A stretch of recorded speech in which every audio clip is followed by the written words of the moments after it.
चलीथिला बाहाघर बेदीरे थिले बर कन्या चारिआडे अतिथि और परिवार लोक मध्य एकाठी होइथिले।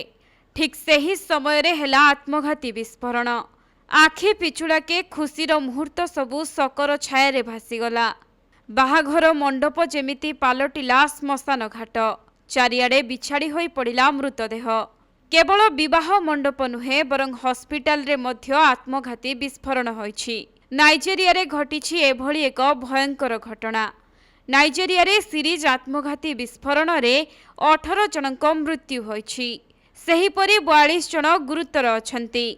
गतकाली पूर्वोत्तर नाइजेरिया रो ग्वेजा सहर रे 3टी सीरीज आत्मघाती विस्फोरण होइथिला। विवाह समारोह रे जने महिला निज पीठी रे छुआकू बांधी सामिल होइथिले। एहा परे सेठारे निजकू से विस्फोरण रे उड़ाई देइथिले। अधिकारीଙ୍କ सूचना अनुसार कैमेरून सीमावर्ती सहर रे होइथिबा आत्मघाती हमला रे गोटिए हॉस्पिटल को मध्य टार्गेट करा जायछि।